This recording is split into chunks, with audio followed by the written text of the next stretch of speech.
नमस्कार, NB news देख रहे हैं आप और मैं हूं आपके साथ मुस्कान। स्वागत है आप सभी का राष्ट्र धर्म में। तो चलिए मुद्दे की ओर रुख करते हैं।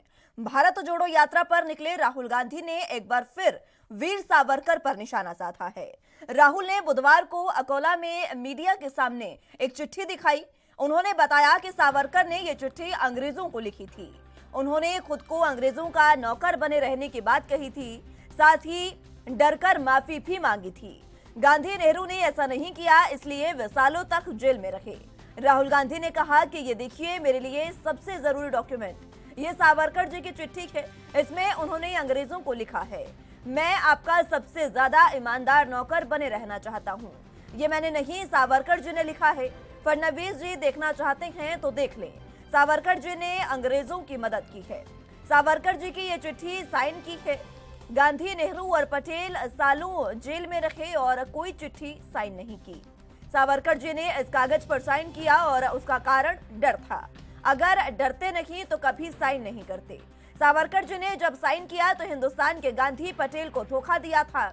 उन लोगों से भी कहा कि गांधी और पटेल भी साइन कर दे। इधर सावरकर के पोते रंजीत सावरकर ने मुंबई के शिवाजी पार्क पुलिस स्टेशन में राहुल गांधी और महाराष्ट्र कांग्रेस अध्यक्ष नाना पटोले की शिकायत की है। रंजीत ने कहा कि राहुल ने वीर सावरकर की माफी वाली चिट्ठी दिखाकर उनका अपमान किया है और साथ ही साथ अब बीजेपी का यह कहना है कि कांग्रेस जो है वो भारत को जोड़ने के लिए निकली है, लेकिन भारत को दिनों दिन तोड़ती जा रही है। ये देखिए, ये मेरे लिए सबसे जरूरी डॉक्यूमेंट है। ये देखा आपने, दिख रहा है आपको? और इसमें आप देख लीजिए, ये सावरकर जी की चिट्ठी है जिसमें उन्होंने अंग्रेजों को लिखा है। और मैं पूरी चिट्ठी आपको पढ़नी होगी, देख लीजिए, मैंने हाईलाइट भी कर रखी है, मगर मैं सिर्फ आखिरी लाइन पढ़ना चाहता हूँ। अंग्रेजी में लिखी है तो मैं अंग्रेजी में बोल देता हूँ। I beg to remain sir your most obedient servant V D. Savarkar. Hindi में ट्रांसलेशन कर देता हूं, सर मैं आपका नौकर रहना चाहता हूं। ये मैंने नहीं लिखा, ये सावरकर जी ने लिखा है। तो इसको आप पढ़ लीजिए, देख लीजिए। अगर फडणवीस जी देखना चाहते हैं इसको, वो भी देख लें। तो मैं तो इसमें बहुत क्लियर हूं, सावरकर जी ने अंग्रेजों की मदद की थी। ये दो अलग इमेजिनेशंस हैं। एक मैंने यहां पे आपको सावरकर जी की चिट्ठी दिखाई, एक वो इमेजिनेशन है, और एक आपने पहले गांधी जी की बात की, वो दूसरा इमेजिनेशन है। तो ये देश में इन दो इमेजिनेशंस की लड़ाई है। आप एक बात समझिए, ये मेरी राय है,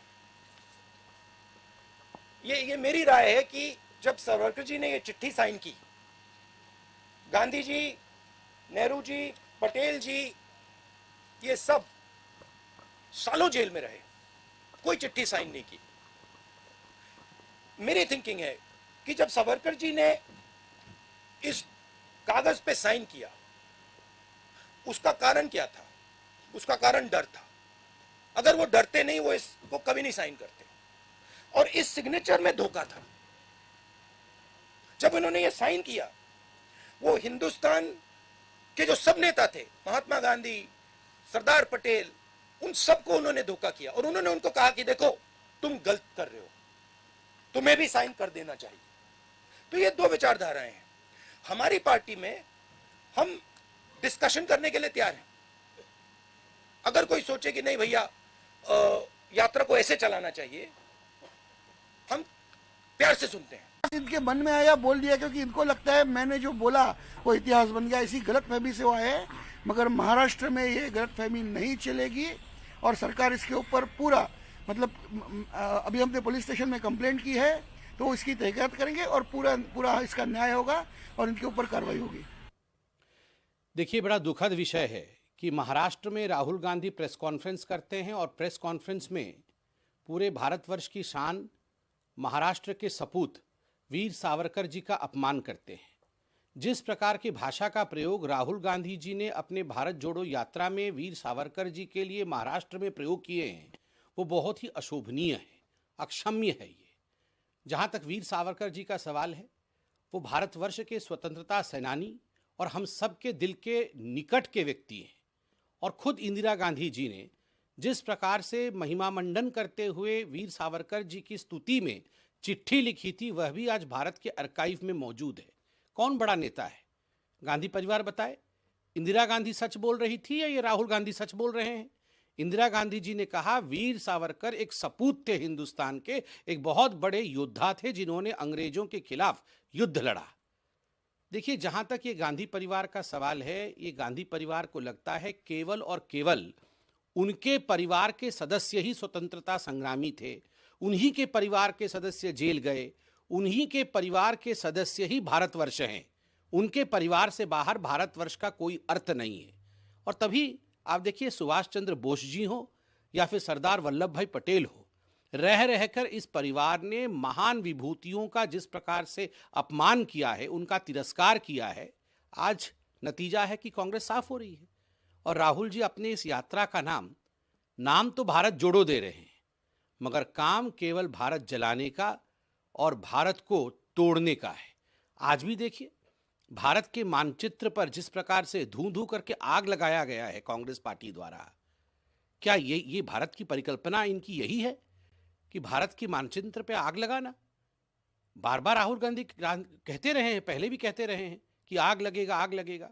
तो ये मानसिकता भारत जोड़ो वाले नहीं है, ये मानसिकता भारत तोड़ो वाले हैं। और जिस प्रकार के अशोभनीय भाषा का प्रयोग राहुल गांधी जी ने वीर सावरकर के लिए किया है, प्रत्येक भारतवर्षी जो है वो क्षुब्ध है, प्रत्येक महाराष्ट्र का निवासी क्षुब्ध है। राहुल गांधी को क्षमा याचना करनी चाहिए। चलिए, तो जिस तरीके से वीर सावरकर पर एक बार फिर से राजनीति जो है वो राहुल गांधी ने अपने बयान से गरमा दी है। और ये जो राजनीति है, ये जो बयान है राहुल गांधी का, वो उन्होंने महाराष्ट्र में दिया। और वीर सावरकर जो महाराष्ट्र के ही रहने वाले थे, इस वजह से महाराष्ट्र इकाई जो कांग्रेस की है, वहां से भी कुछ नेता जो है वो अब बगावत में आ गए हैं। तो राहुल गांधी का ये जो बयान है, ये बयान उनके अपनों को भी हजम नहीं हो रहा है। तो इसी पर चर्चा की शुरुआत कर लेते हैं। तमाम गेस्ट हमारे साथ मौजूद हैं, उनका तारुफ आपसे करवा देते हैं। मुन्ना खान जी नेता कांग्रेस से हमारे साथ मौजूद हैं, कैप्टन आई सिंह जी प्रवक्ता बीजेपी से हमारे साथ मौजूद हैं, और आनंद त्रिपाठी जी राजनीतिक विश्लेषक के तौर पर हमारे साथ मौजूद हैं। आप सभी का बहुत स्वागत है एनबी न्यूज पर। मुन्ना खान जी और कैप्टन आई सिंह जी, आऊंगी मैं आपके पास, लेकिन उससे पहले त्रिपाठी साहब, शुरुआत में आपसे करना चाहूंगी। वीर सावरकर एक ऐसे स्वतंत्रता सेनानी हैं जिनके नाम पर आजादी के बाद सबसे ज्यादा राजनीति होती है, और माफीनामे को लेकर जिस तरीके से टिप्पणियां उन पर कसी जाती है, टिप्पणियां की जाती है, उस पर राहुल गांधी ने एक बार फिर से अपना बयान दिया है और एक कथित चिट्ठी वो दिखा रहे हैं जिसमें वो ये कह रहे हैं कि ये वीर सावरकर की वो चिट्ठी है जो उन्होंने अंग्रेजों को लिखी थी। देखिए, सावरकर पर स्वतंत्रता के बाद नहीं, स्वतंत्रता के पूर्व से ही लगातार विवाद कांग्रेस खड़ी करती रही है। और उसके पीछे मूल वो बात, विचारधारा है सावरकर की, जो कांग्रेस को कभी रास नहीं आई है, चाहे वो स्वतंत्रता पूर्व रही हो, चाहे स्वतंत्रता के पश्चात रही। सावरकर एक ऐसे व्यक्ति रहे जिन्होंने भारतीय राष्ट्रीय आंदोलन को जो गति और ऊर्जा दी है, उसका कोई सानी नहीं रहा। लेकिन चूंकि सावरकर एक विद्रोही विचारधारा के व्यक्ति रहे, उनका जिस विचारधारा समूह में वो अपनी विचार रखते थे या जिसे वो फॉलो करते थे, उस समूह में भी उनके समर्थक ज्यादा नहीं थे। उस समूह में भी वो अपना विरोधी ही ज्यादा बनाते थे, अपने वैचारिक विद्रोही होने की वजह से। तो यही नहीं, वो घर में जिस विचारधारा घर में वो जन्म लिए, जिसके पोषक रहे वो जिंदगी भर, उस घर के भी लोग, उस विचारधारा के भी लोग सावरकर को बहुत ज्यादा उनके जीवन काल में पसंद नहीं कर पाते थे। क्यों? क्योंकि सावरकर ऐसे व्यक्ति थे जो हर गलत बात पर बिना कुछ सोचे समझे उसको गलत कहने के लिए तत्पर रहते थे। इस वजह से किसी भी संगठनों में उनका ज्यादा सराह नहीं पाते थे। और कांग्रेस तो उनके हिंदुत्व की जो विचारधारा उन्होंने प्रस्तुत की, उससे हमेशा से असहमत रही। और कांग्रेस ये मानती रही, जो गलत है, तथ्यहीन है, कि सावरकर के हिंदुत्व की विचारधारा के पश्चात ही मुस्लिम लीग ने अलग द्विराष्ट्रवाद के सिद्धांत पर आगे बढ़ी और कांग्रेस इसी बात को लेकर के आगे चलती रही और इसीलिए सावरकर का उसने हमेशा विरोध किया। आज का जो विरोध है कांग्रेस के बड़े नेता राहुल गांधी के द्वारा, मुझे लगता है कि ये गैर जरूरी है। वो भारत जोड़ने की यात्रा पर निकले हैं, तो एक बहुत बड़ा समुदाय है इस देश में जो सावरकर के कार्यों से संतुष्ट है और उनके कार्यों की भूरी भूरी प्रशंसा करता है। अगर इस बड़े समुदाय को राहुल अपने साथ नहीं जोड़ना चाहते हैं वो तो ठीक है, लेकिन वो काटने का प्रयास ना करें, उसे वो दुखी करने का प्रयास ना करें, उसे वो तोड़ने का प्रयास ना करें। आज कोई ऐसी बात नहीं थी जिससे वो सावरकर की चिट्ठी को लेकर के और सावरकर के उस माफीनामे को लेकर के आज बात होने की जरूरत है, वो भी महाराष्ट्र में जाकर के। ये मुझे लगता है गैर जरूरी है। बिल्कुल, मुद्दों से भटक कर मुन्ना खान जी, राहुल गांधी जब ये राजनीति करते हैं और महाराष्ट्र में जाकर वो वीर सावरकर के नाम पर जिस तरीके के बयानबाजी करते हैं, क्या कांग्रेस आखिर कर क्या रही है? और जिस तरीके से खुद त्रिपाठी साहब ने भी कहा और बात सही भी है, भारत को जोड़ने निकली है कांग्रेस, तोड़ क्यों रही है भारत को? नहीं मुस्कान जी, भारत तोड़ने की बात नहीं हो रही है, जहाँ तक भारत जोड़ने की बात हो रही है। जैसे हमारे राष्ट्रीय नेता श्री राहुल गांधी जी ने कहा है, तो वो अपने विचार से नहीं कहा या अपने दिल से नहीं कहा या किसी बनाए हुए तथ्य के आधार पर नहीं कहा। उन्होंने बस वही कहा है जो सावरकर ने लिखा है। तो मैं समझता हूँ आपत्ति नहीं होनी चाहिए। सावरकर ने साफ शब्दों में लिखा है, उन्हें अंग्रेजों को लिखा था कि मैं आपके यहाँ नौकर बनना चाहता हूँ। उन्होंने जो लिखा है वो साफ लिखा, साफ शब्दों में लिखा है, तो आपत्ति नहीं होनी चाहिए। दूसरी बात मैं बता दूं, जो जनसंघ और हिंदू महासभा दोनों में ये विचार कभी भी आपस में दोनों मेल नहीं खाए। ये बात श्यामा प्रसाद मुखर्जी को भी पता था और श्यामा प्रसाद मुखर्जी भी नहीं चाहते थे, क्योंकि ये जो हिंदू महासभा जो है वो चाहती थी कि जो हिंदूवादी है उसका उपयोग किया जाए और हिंदू सेना बनाई जाए, जो कि जनसंघ ये नहीं चाहता था। ये बात श्यामा प्रसाद मुखर्जी को भी पता था।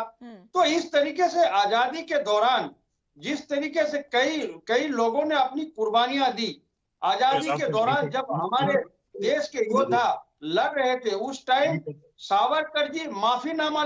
तो ये बात अगर हमारे राष्ट्रीय नेता श्री राहुल गांधी जी ने कहा है तो कोई मैं समझता हूँ कोई गलत नहीं कहा है। जो लिखा है यही कहा है, और जो सच्चाई है उसे किसी को न टूटने की जरूरत है, न किसी को दुखी मन होने की किसी को जरूरत है। सच्चाई है, वो बात आ जाएगी, वो बात 50 वर्षों बाद भी आएगी, वो बात 100 वर्षों बाद भी आएगी। तो सच को हमें टाइम हुआ इस चिट्ठी को लिखे पता है क्या आपको? जी मुस्कान जी, कितना समय हुआ इस चिट्ठी को लिखे जो राहुल गांधी आज 2022 में दिखा रहे हैं? 75 साल तो आजादी को हो गए हैं, इतनी पुरानी चिट्ठी आखिर राहुल गांधी के पास आई कहां से? मुस्कान जी, मैं ये कह रहा हूँ इस चिट्ठी को लिखे अगर कितना साल हो गया, अगर आप टाइम मांगते हो तो हमारे बीजेपी के प्रवक्ता बार हर बात में अभी प्रेजेंट टाइम की बात छोड़ करके ये कभी नेहरू पे जाते, कभी आजादी पे जाते, कभी ताजमहल जाते, कभी लाल किला जाते हैं। तो ये चीज इनको समझनी चाहिए ना। आज अगर ये टाइम पूछ रहे हैं कि कितना टाइम हुआ है, तो ये बात इनको समझनी चाहिए, क्योंकि आज तक ये मुद्दे पे स्थापित रहे नहीं। मुद्दे पे आज तक इन्होंने मुद्दे की आप बात कर रहे हैं क्या मुन्ना खान जी?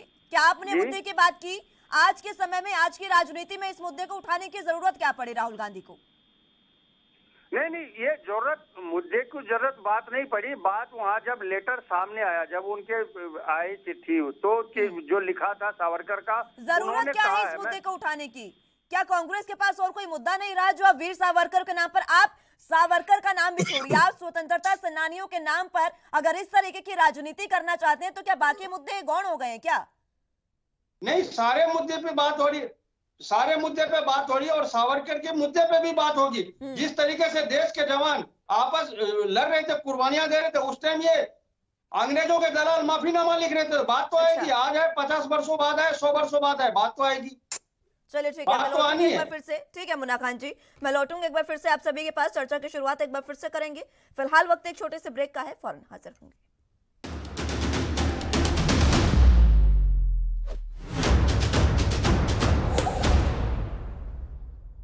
ब्रेक के बाद एक बार फिर से स्वागत है आप सभी का राष्ट्र धर्म में। तमाम गेस्ट हमारे साथ मौजूद हैं। चर्चा की शुरुआत एक बार फिर से कर लेते हैं। कैप्टन आई सिंह जी, आपके पास आना चाहूंगे। जिस तरीके से वीर सावरकर के नाम पर लगातार राजनीति होती जा रही है, उसमें मुन्ना खान जी ये कह रहे हैं कि जिस तरीके से उनकी ये जो चिट्ठी है, वो ये कोई भी बयानबाजी जो है वो राहुल गांधी की नहीं है। जो चिट्ठी उन्होंने दिखाई है वो चिट्ठी वीर सावरकर ने लिखी है।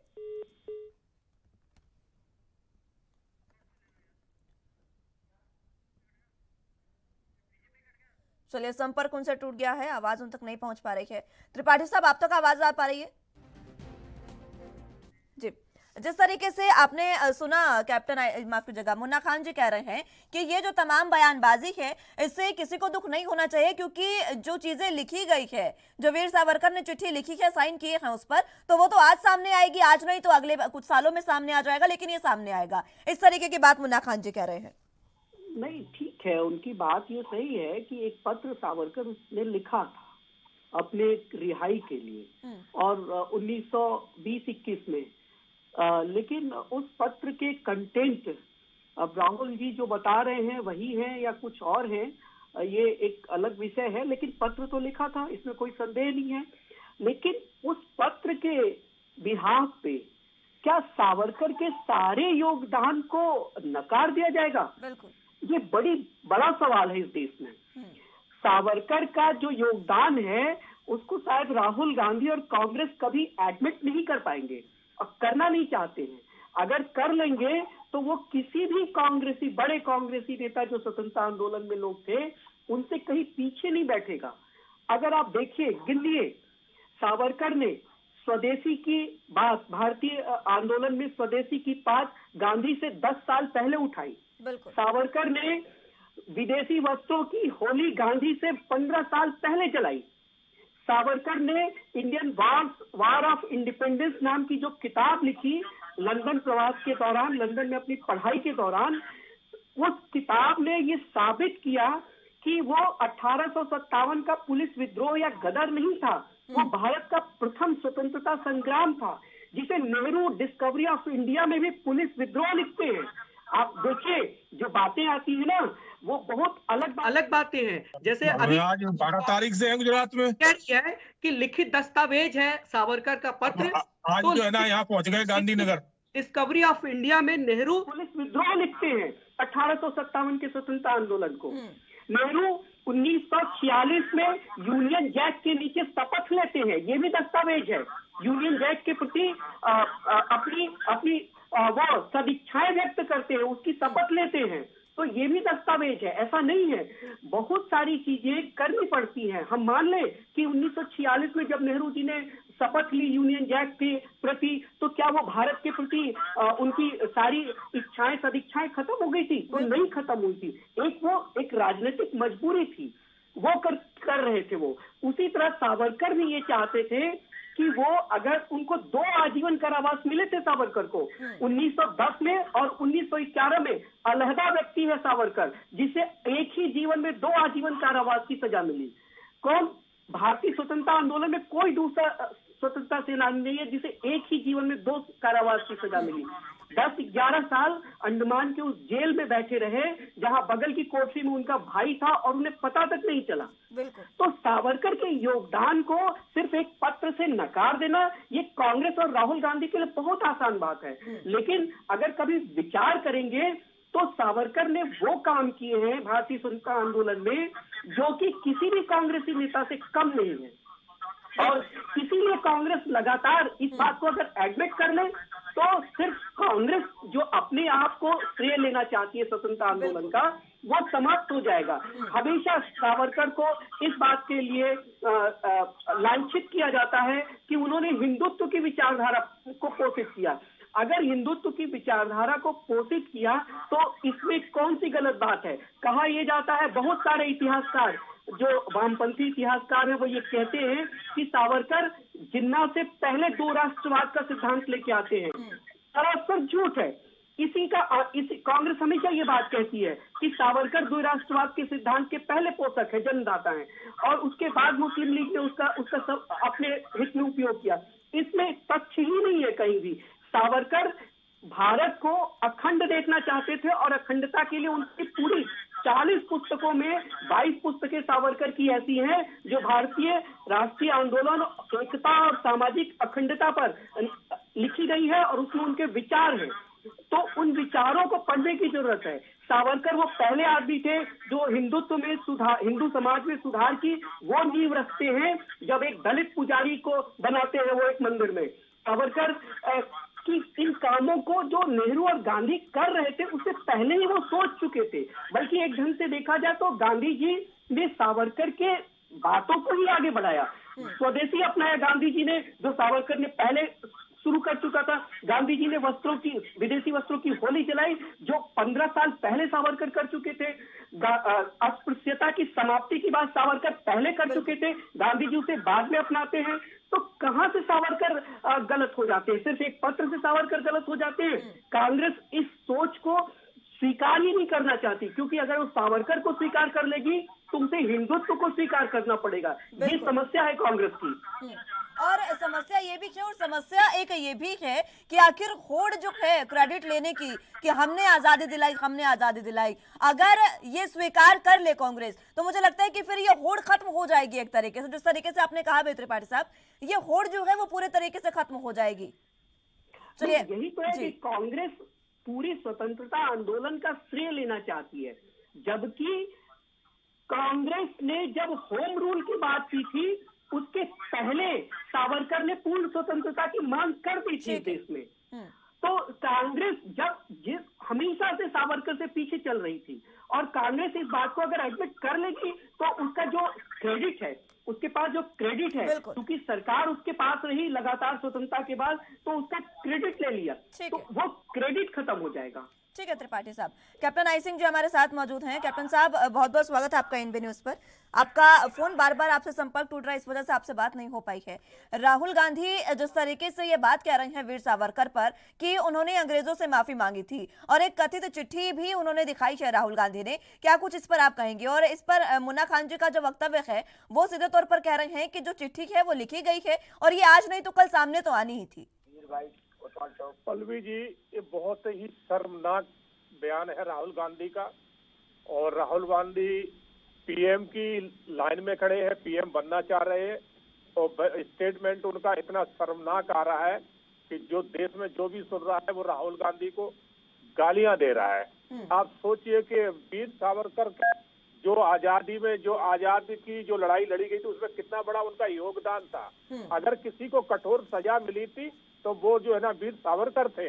और नेहरू जी को कहा, नेहरू जी को तो जेल में इतनी आजादी मिली हुई थी कि उनको किताबें लिखने की छूट थी, मनमर्जी का खाना का मेनू देने की छूट थी। तो अगर सावरकर को कठोर कारावार मिला था तो आप यहीं से अंदाजा लगा लें कि कठोर कारावार, काला पानी जो भेजा गया था सावरकर को भेजा गया, नेहरू जी को तो नहीं भेजा गया है। और ये बता दें, कांग्रेस वाले कहते हैं हमने बहुत आजाद देश आजाद कराया, ये तय कराया। कितने कांग्रेसी आजादी की लड़ाई में शहीद हुए, एक का नाम बता दें।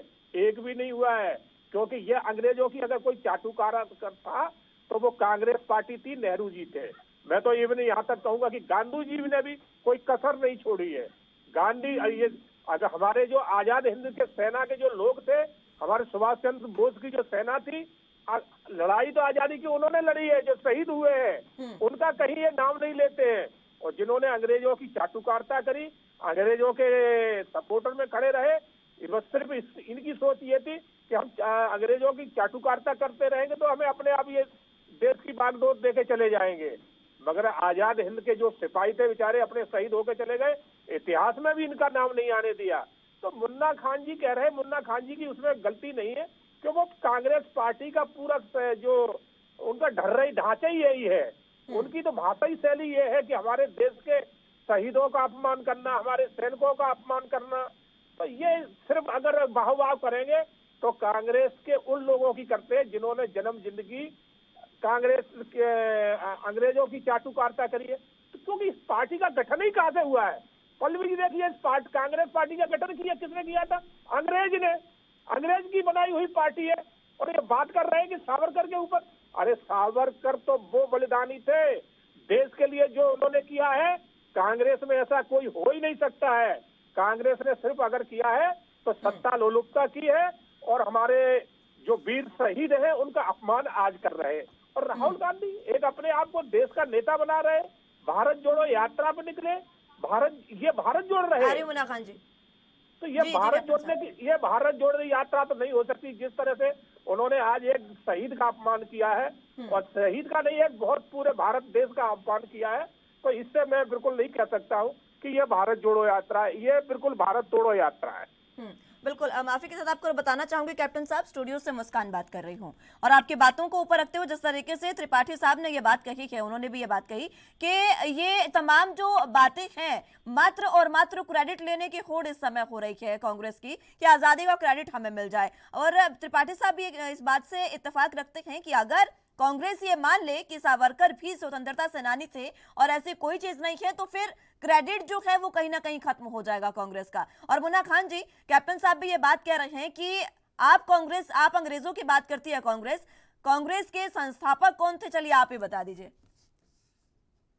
ये मैं तो पता होगा आपको एक बात बता दूं, भदौरिया जी के बात से मैं इत्तेफाक नहीं रखता। भदौरिया जी, मैं ये कह रहा हूँ, ये देश की विडंबना है मुस्कान जी, कि माफी मांगने वाला फकीर हो गया, 10 लाख का सूट पहनने वाला फकीर हो गया, और सलवार सूट पहन के भागने वाला अमीर हो गया। तो मैं इनके बातों से इत्तेफाक नहीं रखता भदौरिया जी का। भदौरिया जी कह रहे थे, कांग्रेस के प्रवक्ता को बोलो कि अगर ये सत्यता है कि नहीं है, कांग्रेस का गठन किसने किया था?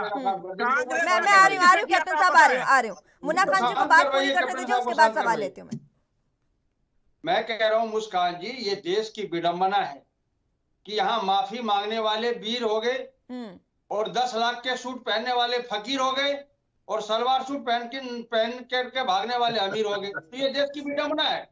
तो भदौरिया जी, हमारे कैप्टन साहब, ये हंसे नहीं, अभी एक सवाल किया इन्होंने कि कांग्रेस का योगदान क्या था आजादी में। आप कांग्रेस के योगदान की बात कर रहे हैं, कैप्टन साहब ने आपसे एक सवाल पूछा है, उसका जवाब दे दीजिए। आपको पता है कांग्रेस के संस्थापक कौन थे? नहीं, कांग्रेस के संस्थापक हमारे पंडित जवाहरलाल नेहरू जी के पिता थे, मोतीलाल नेहरू जी। अच्छा। अरे मुन्ना खान जी, आपको यही पता नहीं है ठीक है, बात पूरी होने दीजिए, आ रही हूँ। हाँ मुन्ना खान जी, कौन थे संस्थापक कांग्रेस के? इसमें हंसने की क्या बात है? नहीं, वो नहीं हंस रहे, आप अपनी बात पूरी करें। नहीं, मैं अभी बात वो हिंदू सभा और जनसंघ के ऊपर मैं इनसे सवाल कर रहा हूँ। क्या जनसंघ हिंदू सभा में आप अपने सवालों के जवाब दे दे, वही बहुत है। जब आपको ये नहीं पता कि कांग्रेस के संस्थापक कौन थे, तो आप कौन होते हैं स्वतंत्रता सेनानियों पर इस तरीके से टिप्पणियां करने वाले? आपको तो ये भी नहीं पता होगा मुन्ना खान जी, 20 मई 1980 की बात है जब इंदिरा गांधी ने देश के महान सपूत करार दिया था वीर सावरकर को, ये भी नहीं जानते होंगे आप। बात यहाँ वीर सावरकर की, मैं भी वीर सावरकर की बात कर रही हूँ। सपूत, आप हमारी बात पूरी होने दें मुस्कान जी, मैं इनके सवाल का जवाब। बात यहाँ वीर सपूत की बात नहीं, मैं कह रहा हूँ आप बहुत ही फर्स्ट क्लास एक डिश बनाइए, और अगर उसके अंदर एक सारे डिश बेकार है। इसी तरीके से वो जो भी किए, लेकिन उन्होंने लास्ट में जो घिनौना काम करने का काम किया, जो माफीनामा लिखने का काम किया, मैं समझता हूँ ये शर्मिंदगी की बात है। जब पूरा देश एकजुट होकर के अंग्रेजों से लड़ाई लड़ रहा था, उसके बावजूद ये शाम के टाइम जाकर के ये पत्र लिख रहे थे, हमें माफी दे दो। और अंग्रेजों के पेंशन पे जीने वाले लोग कब से वीर हो गए, मैं ये पूछना चाहता हूँ। ये माफीनामा लिखने वाले कब से वीर हो गए? आजाद चंद्रशेखर आजाद जी ने कहा मैं फांसी लटकना मंजूर, हमें, मैं माफीनामा नहीं लिखूंगा, हमें अंग्रेज के खिलाफ लड़ना है। लेकिन ये अंग्रेज के चाटुकार लोग माफीनामा लिखते थे, उनसे 6,000 रुपए महीने पेंशन लेते थे। ये कब से आजादी के स्वतंत्रता सेनानी हो गई है? अगर यही बात है तो मुझे लगता है कि जो बात उठी थी आजादी के बाद कि कांग्रेस को अब खत्म कर देना चाहिए, वो बात सही थी मुझे लगता है, क्योंकि कांग्रेस में तो अंग्रेजों की बनाई पार्टी है, नहीं है क्या? नहीं, कांग्रेस अंग्रेजों की बनाई पार्टी नहीं, कांग्रेस की विचारधारा क्या है? अगर अंग्रेजों की बनाई पार्टी रहती तो पहले कांग्रेस ही माफीनामा लिखती। 6,000 रुपए महीना पेंशन पहले कांग्रेस को आता। मेरे कहने का ये मतलब है, 6,000 रुपए पेंशन खाने वाले लोग, अंग्रेजों के दलाल, ये इस तरीके की बात नहीं कर सकते। मर्यादित भाषा का प्रयोग करेंगे तो ज्यादा बेहतर होगा मुन्ना खान जी। अमर्यादित भाषा का प्रयोग आप नहीं कर सकते, मर्यादित भाषा में रहकर बात करें, ज्यादा बेहतर होगा। नहीं, बिल्कुल ज्यादा भाषा है, बिल्कुल मर्यादित भाषा है। इन्होंने माफीनामा लिखा, उसी चिट्ठी को अभी जाहिर किया हमारे ठीक है मुन्ना खान जी, मुन्ना जी सुने सुने मुस्कान जी, मुन्ना खान जी को यही मालूम नहीं कि इनकी पार्टी की स्थापना कब हुई और किसके द्वारा हुई। तो मैं इनकी याददाश्त ताजा कर देता हूं, इनको जानकारी दे देता हूं कि एयूम होम थे जो उस टाइम डिस्ट्रिक्ट के कलेक्टर हुआ करते थे। और ये पार्टी सिर्फ उन्होंने इसलिए बनाई थी कि इसके माध्यम एक आम जनता के बीच का कनेक्शन जुड़ा रहे, और ये काम करे कौन करे? जो कांग्रेस से जुड़े हुए लोग हैं हिंदुस्तान के, वो थे नेहरू एंड पार्टी। तो ये पार्टी कांग्रेस के लिए शुरू से ही कार्य कर रही थी, इन्होंने कभी हिंदुस्तान के लिए कार्य नहीं किया है। जब देश की सत्ता माननीय नेताजी ने संभाल ली थी, सुभाष चंद्र जी बोस जी ने, मगर ये इन्होंने कहा था सेकंड वर्ल्ड वार के बाद कि आप रहने दें, जबकि नेताजी कह रहे थे कि नहीं, हमें वर्ल्ड वार में हिस्सा लेना है, लड़ना है और अंग्रेजों के खिलाफ लड़ना है।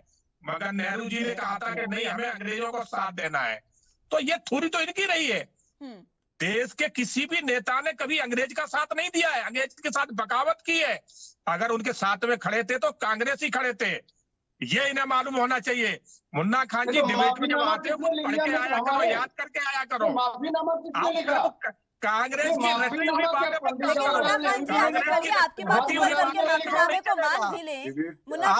आप राष्ट्रीय चैनल पे बैठ के चर्चा कर रहे हैं, पूरा देश सुन रहा है।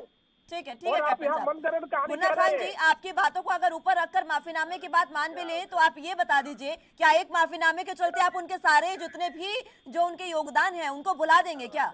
नहीं, राहुल गांधी जी ने क्या कहा? मुस्कान जी, मैं ये बोलना चाहता हूँ, राहुल गांधी ने यही कहा कि उनके लेटर थे, माफीनामे के लेटर थे, उन्होंने नीचे शब्द में साफ शब्दों में लिखा, उन्होंने साफ शब्दों में लिखा कि मैं आपके यहाँ नौकर बनना चाहता हूँ। क्या उन्होंने गलत कहा?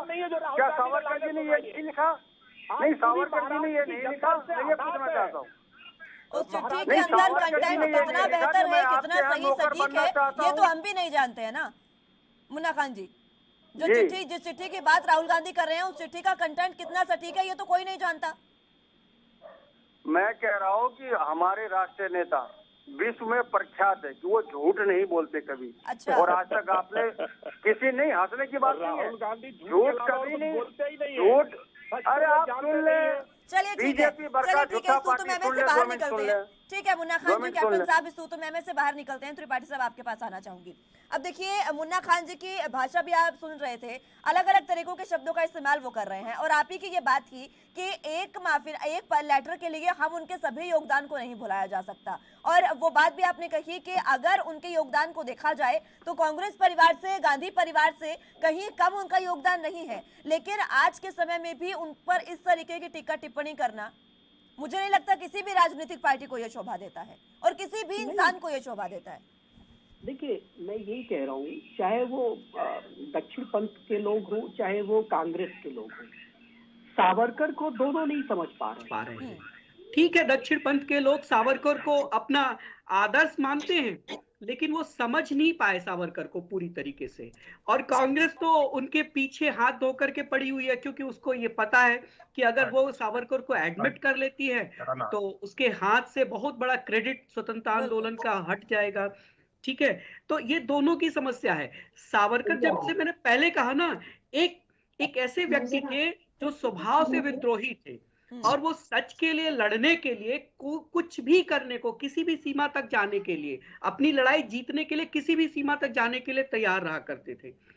तो उसी में अपनी लड़ाई को जारी रखने के लिए एक रणनीति के तहत पर निश्चित तौर पर उन्होंने कई बार इसे लिखा भी है अपने किताबों में, लेख में, कि उन्होंने वो जो माफीनामा लिखा, वो क्या से कि आगे वो बाहर आए जेल से और अपने काम को पूरा कर सके।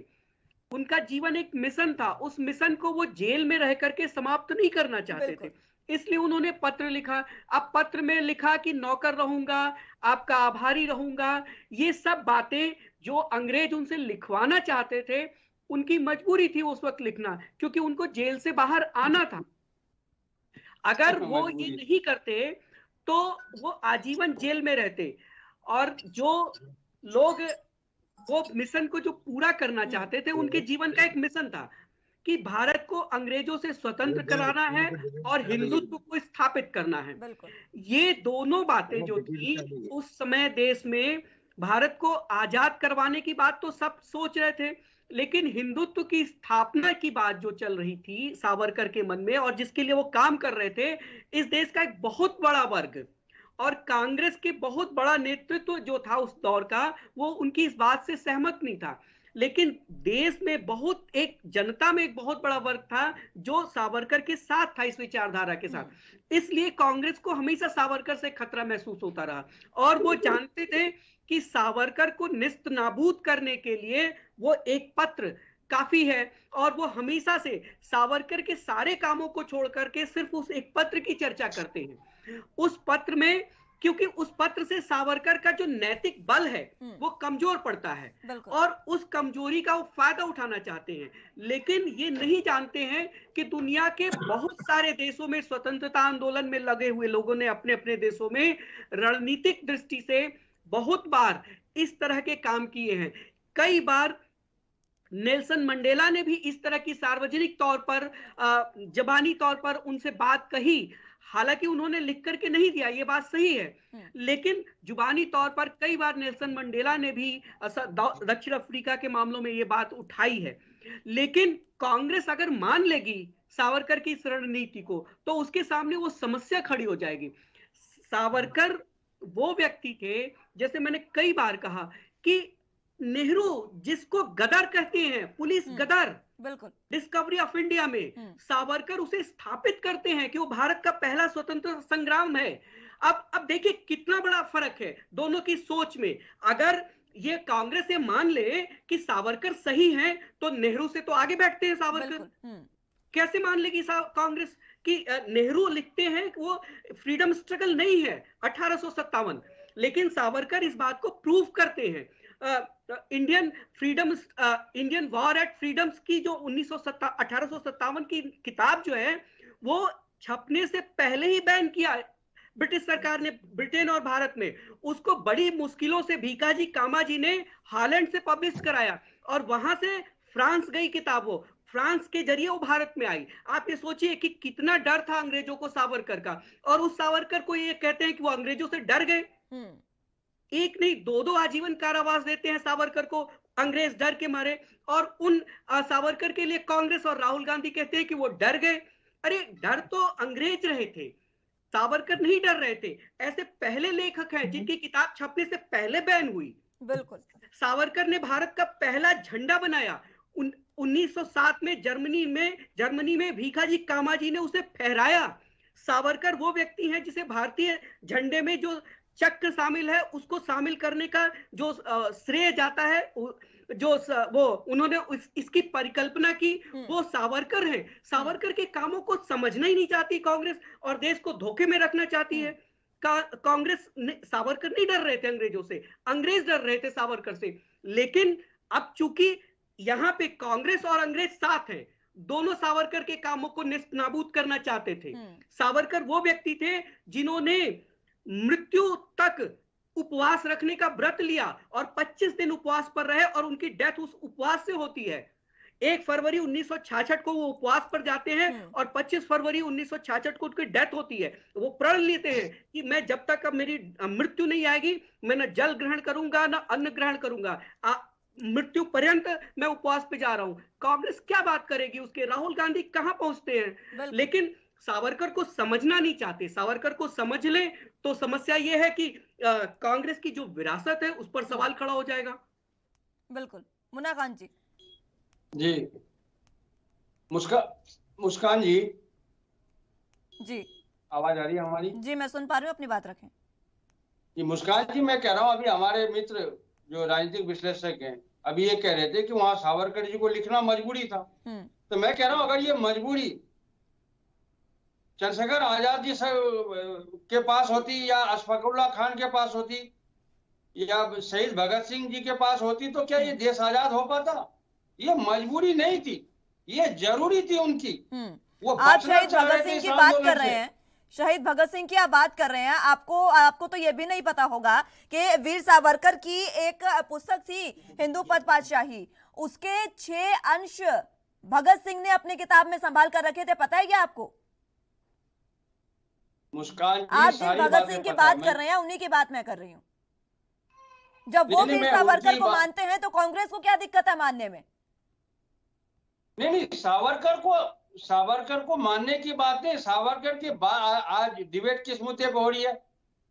जो उसकी एक चिट्ठी सामने आई है, उस चिट्ठी पे बहस हो रही है आज। तो चिट्ठी न मैं लिखा, न हमारे कोई मित्र, न बीजेपी के मित्र, न हमारे राजनीतिक विश्लेषक लिखे। ये हम कैसे मान लें कि चिट्ठी खुद चिट्ठी आपने सावरकर नहीं जी ने लिखी बोला, मुन्ना खान जी? लिखा है, तो ये सच्चाई को एक्सेप्ट करने में क्या दिक्कत ये है? हम कैसे मान लें आप कि सच चिट्ठी, मानो ना, आप हंसने जब की वीर बात क्या है? सावरकर के योगदान नहीं मान रहे हैं तो हम कैसे मान लें कि चिट्ठी उन्होंने ही लिखी है, उन्हीं की चिट्ठी है, ये आपके किसी मित्र ने नहीं लिखी? ये बात हम कैसे मान लें? मैं आपके सवाल मुस्कान जी समझा दी। ये सवाल आपको समझ आएगा भी नहीं, बहुत दूरदर्शी है। नहीं, बताइए मुस्कान जी। मैं आपको ये कह रही हूं कि आप वीर सावरकर के योगदान को नहीं मान रहे हैं। सुन पा रहे हैं आप मुझे? चलिए, अब उनसे संपर्क टूट गया है। Captain I Singh ji. मुस्कान जी, कांग्रेस ने हर वो काम किया है जो इतिहास में जो सत्यता थी, जो हमारे आजाद हिंद के सैनिक थे, जो हमारे सेना नायक थे, जिन्होंने देश के लिए कुर्बानियां दी, उनका इतिहास तो इन्होंने मिटाया है। उनका तो इतिहास कभी लिखा ही नहीं है। नेहरू जी और गांधी जी दोनों ही लॉयर थे, दोनों ही इंग्लैंड से LLB करके आए थे। और जब भगत सिंह को फांसी लगी थी तो ये चाहते तो पिटीशन दायर कर सकते थे, मगर नहीं करी थी, क्योंकि ये नहीं चाहते थे कि आजादी में इनका कहीं से कहीं लोगों के निगाह में योगदान दिखाई दे। और बल्कि गांधी जी ने तो यहाँ तक कह दिया था कि इनको फांसी जल्दी से जल्दी दी जाए, और नेहरू जी ये दोनों मुंह बंद करके बैठे थे। और बात कर रहे हैं आज भगत सिंह की। भगत सिंह ने तो अपने प्राणों की आहुति दे दी देश के लिए। कांग्रेस के कितने लोग शहीद हुए बताए? एक का गिनती कराए, इतिहास में एक का नाम बताए कौन सा कांग्रेसी देश के लिए आजाद हुआ है? नहीं हुआ है, क्योंकि कांग्रेस आजादी के लिए लड़ाई नहीं लड़ी है, अंग्रेजों की चाटुकारिता करते रहे। सत्ता लोलुपता में यही हुआ था। जब देश आजाद हुआ, प्रधानमंत्री का चयन होना था, वोटिंग हुई। कितने नेहरू जी को वोट मिले थे? 13 वोट पड़े थे। 13 वोट में कृपलानी जी को मिले थे 2 वोट, 11 वोट मिले थे सरदार वल्लभ भाई पटेल को। नेहरू जी को शून्य मिला था, मगर नेहरू जी को फिर भी प्रधानमंत्री बनाया गया। क्यों बनाया गया? गांधी जी उनके पक्ष में थे। तो ये देश के साथ कुटाराघात शुरू से किया है लोगों ने। सिर्फ सत्ता और लोलुपता थी इनके अंदर। अगर ये सत्ता लोलुपता नेहरू जी के नहीं होती तो हमारे देश का बंटवारा नहीं होता। देश के जो 2 खंड किए हैं, हिंदुस्तान पाकिस्तान बनाया, वो नेहरू और गांधी की देन है। नहीं कभी देश आज हमारे 2 खंड नहीं होता। आज हिंदुस्तान हमारा कहां से कहां था। आज हिंदुस्तान की इन्होंने क्या हालत बना दी। उसके बाद भी इनका मन नहीं भरा तो इन्होंने जम्मू कश्मीर में धारा 370 और 35A लगाई, जो अभी तक हमारे जम्मू कश्मीर हमारे देश का होते हुए अभिन्न अंग मगर देश से कटा हुआ था, जिसको आज स्वतंत्रता दिलाई है तो हमने दिलाई है, भारतीय जनता पार्टी ने दिलाई है, माननीय नरेंद्र मोदी ने दिलाई है। मगर इन्होंने क्या किया था? नेहरू जी की देन थी 370 और 35A। तो ये इनका कोई है तो जी कैप्टन साहब। तो ये कुटाराघात देश के साथ अभी तो और आज भी वही कर रहे हैं। आज सोचिए ये पीएम की लाइन है और बयान स्टेटमेंट दे रही, कितना घटिया। एक स्वतंत्रता सेनानी को जिसने अपना देश के लिए कुर्बान कर दिया, उसको कह रहे हैं कि करो। उन्होंने चिट्ठी लिखी थी कि हम नौकर बन जाएंगे, हम माफी मांगेंगे। अरे उस टाइम क्या सिचुएशन रही होगी? आप उनके जैसे बनके तो दिखाओ। नाथूराम गोडसे ने जब अपनी जीवनी लिखी है, पढ़ना चाहिए। उन्होंने कहा था कि मैं जानता हूं कि गांधी जी को मैं गोली मारूंगा, उसके बाद मुझे मौत की सजा मिलेगी, मगर मैं मजबूर हूं। अगर ऐसा कृत्य मैं नहीं करूंगा तो हो सकता है कि देश के अभी 2 टुकड़े हुए और भी ज्यादा हो सकते हैं। तो ये लाइनें समझना पड़ेंगी। मैं इसके लिए ये बिल्कुल सत्य नहीं ठहराता हूं कि गोडसे ने जो किया था अच्छा किया था, मगर उनकी भी जीवनी पढ़ना चाहिए कि उन्होंने अगर ऐसा कदम उठाया तो क्यों उठाया, इसके पीछे क्या कारण थे। और नेहरू जी के जब उन्होंने जो गोली मारी थी, गांधी जी के 1 मारी थी, 3 गोलियां कहां से और चली, इनका भी जवाब होना चाहिए। इन्होंने इसकी जांच कराई, इसकी क्यों नहीं कराई जांच, इसका रजिस्टर क्यों नहीं लिया है। इसी तरह से हमारे शास्त्री जी की जब कासगंज में जो हत्या हुई थी तो उसकी भी इन्होंने जांच नहीं कराई। अभी तक उसकी रिपोर्ट सार्वजनिक इन्होंने नहीं करवाई है। तो कांग्रेस का तो एक चरित्र है, कांग्रेस ने हरदम इतिहास को हमारे को छुपाया है, तोड़ मड़ोड़ के अपने चाटुकारों से इतिहास लिखाया है। क्योंकि जब देश आजाद हुआ था उस टाइम जो जितने पत्रकार थे, जितनी मीडिया थी, वो कांग्रेस की चाटुकार थी। इतिहास इनके हिसाब से लिखा जाता था। एक जने को एक चाचा बना दिया, एक को राष्ट्रपिता बना दिया, जबकि देश के प्रति इनका योगदान है उस पर भी ध्यान कर लो कि क्या क्या योगदान है। जेल में बैठ के ये किताबें लिखते, इनके मेनू कार्ड बन के जाते थे। और दूसरे तरफ आप देख लिए सुभाष चंद्र बोस देख लो, उनकी सेना देख लो, वो लड़ते लड़ते शहीद हुई गई। जब हमारे देश की सेना लड़ रही थी आजाद हिंद, 25,000 की सेना थी और उसमें आधे से ज्यादा शहीद हुए थे। कांग्रेस पार्टी का एक गिनती करा दो कौन शहीद हुआ है, नहीं बता पाएंगे। तो ये शुरू से ही कांग्रेस की चाल देश तोड़ने की रही है, आज भी वही चल रही है। हमारे आज जो जनरल जो शहीद हो गए बिपिन रावत जी, उन्होंने कहा था अगर हमारे देश के साथ अगर वार होता है तो हमें 2.5 मोर्चे पर लड़ाई लड़ना पड़ेगी। वो 2.5 मोर्चे कौन है? एक तो चाइना है, एक पाकिस्तान है। आधा मोर्चा हमारे अंदर बैठा है कांग्रेसी रूप में। कांग्रेस के जो सोच वाले, आधा मोर्चा हमें इनके साथ भी लड़ने पड़ेंगे, क्योंकि जब भी हमारा युद्ध छिड़ेगा इन देशों के साथ तो ये हमारे साथ नहीं होंगे, ये पाकिस्तान और चाइना के साथ होंगे। जिस तरह से हमने गलवान का बदला लिया था, उसके सर्जिकल स्ट्राइक किया था, तो हमारे सैनिकों पे भी सवाल इन्होंने उठाए थे कि आप बताइए कि कहां बम गिरा के आए हो। तो ये सोच है इनकी, ये लोग कब मौका छोड़ा है कि जब हमारे देश का अपमान न किया हो। जी मुस्कान जी। त्रिपाठी साहब, आपने भी शुरुआती वक्तव्य में ये कहा और एक बार फिर से मेरा सवाल यही आपसे, आज के समय में इस तरीके के मुद्दों को उठाने की आखिर जरूरत इस समय नहीं लगती है? इतिहास है, इतिहासकारों पर छोड़ देना चाहिए। लेकिन जिस तरीके से राहुल गांधी ने महाराष्ट्र में जाकर भारत को जोड़ने की यात्रा वो चला रखे हैं और महाराष्ट्र में जाकर बेवजह का एक मुद्दा बनाया गया है इसे, जिससे उन्हीं के कुछ महाराष्ट्र के जो कांग्रेस इकाई है महाराष्ट्र की, वो उनसे खफा है और प्रदर्शन महाराष्ट्र में उनको लेकर हो रहे हैं लगातार। नहीं, देखिए, गैर जरूरी चीजें हैं, जो चीजें अब अतीत में हैं हम उस पर बहुत ज्यादा बहस करें नहीं कर सकते। सावरकर ने माफी मांगी कि उससे क्या नुकसान हुआ, क्या फायदा हुआ, इस पर कोई खास बहस करने की अब आवश्यकता नहीं है। बिल्कुल। उसी तरह मैं दक्षिण पंथ के लोगों से कहता हूं कि वो नाथूराम गोडसे की महिमा मंडन ना करें। नाथूराम गोडसे एक हत्यारे है, दर्ज है, ये कड़वी सच्चाई हो सकती है लेकिन सच्चाई है। और नाथूराम गोडसे ने इस देश का और जिस समाज की बात नाथूराम गोडसे करते रहे उस समाज का बहुत बड़ा नुकसान किया है उस एक हत्याकांड से। गांधी जो इस देश की एक धरोहर है, उनको इस तरह से मारना कहीं भी उचित नहीं ठहराया जा सकता है। लेकिन कांग्रेस को यह समझना चाहिए कि जो बात आज चल रही है सावरकर को पढ़िए, सावरकर के कामों को जानिए, सावरकर के विचारों को जानिए, फिर उन पर बहस करिए। सावरकर को जाने बगैर उन्हें कटघरे में खड़ा करना, एक पत्र के जरिए कटघरे में खड़ा करना, ये निश्चित तौर पर निंदनीय है, अस्वीकार्य है। कांग्रेस के पास बहुत सारे छिद्र हैं स्वतंत्रता आंदोलन के दौरान के, बहुत सारे ऐसे हैं, चाहे वो नेहरू जी रहे हों चाहे गांधी जी रहे हों, उनके ऐसे बहुत सारे कृत्य हैं जो स्वतंत्रता आंदोलन में जिन पर सवाल खड़ा किया जा सकता है, बहुत जबरदस्त बड़े सवाल खड़े किए जा सकते हैं। लेकिन अब उसकी आवश्यकता नहीं बची। नेहरू जी के प्रधानमंत्रित्व काल में बहुत सारे ऐसे काम हैं जिन पर बहुत बड़ा सवाल, ये देश बहुत सारा भुगतान उनके कामों का आज तक भुगत रहा है। लेकिन ठीक है, अब वो अतीत की बात हो गई। नेहरू जी खुद को भारत रत्न देते हैं, इस पर भी सवाल खड़ा किया जा सकता है, लेकिन अब ये बातें खत्म हो गई। तो कांग्रेस को ये छोड़ देना चाहिए कि सावरकर, राहुल का ये प्रिय विषय बन गया है, मुझे ऐसा लगता है वो बार बार सावरकर का जिक्र छेड़ते हैं। लेकिन अगर राहुल को बैठा करके सामने बात की जाए तो उन्हें सावरकर के बारे में कुछ भी नहीं पता है सिवाय उस एक पत्र को। तो मुझे नहीं लगता कि इसकी चर्चा उन्हें करनी चाहिए, अब वो समय निकल गया है। बेवजह का मुद्दा उठाने की ये कोशिश की जा रही है। मुन्ना खान जी, आवाज मिल पा रही है आपको? मुन्ना खान जी, आवाज मिल पा रही है आपको?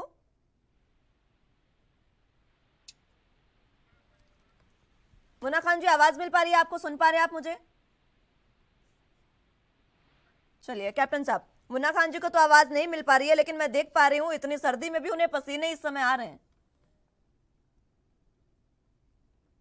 तो कांग्रेसियों की हालत यही होती है और यही जो है ना इस टाइम उनके मुन्ना खान की हो रही है। और राहुल गांधी तो एक इनके ऐसे नेता है कि जिसको खुद को ये पता नहीं होता कि हम जो बोल रहे हैं वो क्या बोल रहे हैं और इसका मतलब क्या है, मीनिंग क्या है। मगर समस्या वो है कि कांग्रेस के पास उनके अलावा कोई नेता भी नहीं है। अगर कोई अच्छे नेता थे तो वो आज कांग्रेस छोड़ के जा चुके हैं। आज कांग्रेस के पास अगर कोई बचा है तो उसमें एक गांधी परिवार बचा है और एक राहुल जैसा नेता बचा है और इसके और कुछ गिने चुने चाटुकार बचे। इसके पास कांग्रेस के अलावा कुछ है नहीं। देश कांग्रेस को नकार चुका है क्योंकि जिसके पास ना कोई नीति है ना नेता है, वो देश पे राजनीति क्या करेगा, वो देश के हित साधेगा।